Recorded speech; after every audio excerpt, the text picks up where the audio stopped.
ನಾನಿವತ್ತು ಮಾಡ್ತಾ ಇರೋದು ಯುದ್ಧಕಾಂಡ ಮೂವಿದು ಸರ್ ಟೀಸರ್ ಇಂದು ರಿವ್ಯೂ ಅಥವಾ ರಿಯಾಕ್ಷನ್ ವಿಡಿಯೋ. ಬನ್ನಿ ವಿಡಿಯೋ ಶುರು ಮಾಡೋಣ. ಇದು ಪಾರ್ಟ್ 2 ಮೂವಿ ಅಂತೆ. ಅಜಯ್ ರಾವ್ ಹೀರೋ. ತುಂಬಾ ಟ್ರೆಂಡಿಂಗ್ ಕೂಡ ಆಗಿತ್ತು ಅವರ ಇಂಟರ್ವ್ಯೂಗಳು ಕೂಡ ಸ್ವಲ್ಪ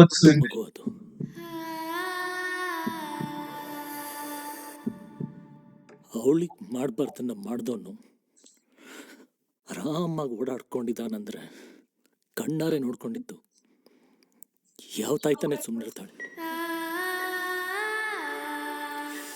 ಅವನಜ್ಜಿ ನಾನಾಗಿದ್ರೆ ಅವನ ತುಂಡು ತುಂಡ ಕತ್ತರಿಸ್ಬಿಡ್ತಾ ಇದ್ದೆ.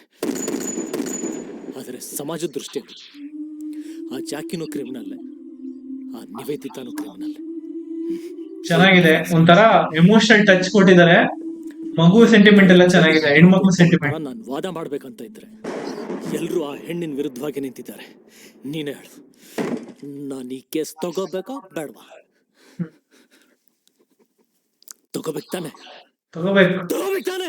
ಹೌದು ಗುರು, ತಗೊಳ್ಳಬೇಕು.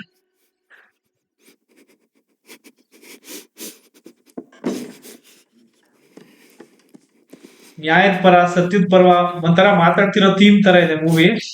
Lawyer based. ನೀವು ಈ ಕೇಸ್ ಗೆದ್ಮೇಲೆನೆ ದುಡ್ಡು ಕೊಡಿ. ಮೋಸ್ಟ್ಲಿ ಕಟಕಟೆಲೆ ಜಾಸ್ತಿ ಇರುತ್ತೆ ಮೂವಿ.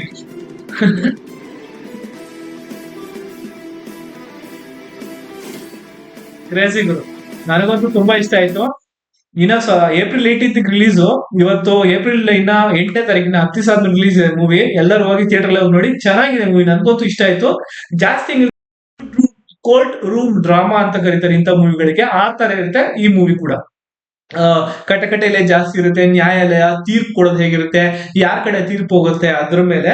ಒಂದು ಹೆಣ್ಣು ಏನೋ ಒಂದು ಅವ್ರ ಮಗಳಿಗೆ ಏನೋ ತೊಂದರೆ ಆಗಿದೆ, ಅವ್ರಿಗೆ ಯಾವಾಗ ಯಾರೋ ಒಬ್ರನ್ನ ಗುಂಡಿಕ್ಕಿ ಸಾಯಿಸಿದ್ ನೀವು ನೋಡಿರ್ತೀರ ಸೀನು. ಆ ತರ ಬೇಸ್ಡ್ ಆಗಿ ಈ ಮೂವಿನ ಫುಲ್ಲು ಚಿತ್ರೀಕರಣ ಮಾಡ್ಯಾರೆ. ನೋಡೋಣ ಹೆಂಗಿರುತ್ತೆ. 18th ಹೋಗಿ ನಾನು ಹೋಗಿ ಟ್ರೈ ಮಾಡ್ತೀನಿ ನೋಡಕ್ಕೆ. ನೀವು ಹೋಗಿ ಚಿತ್ರಮಂದಿರದಲ್ಲೇ ನೋಡಿ.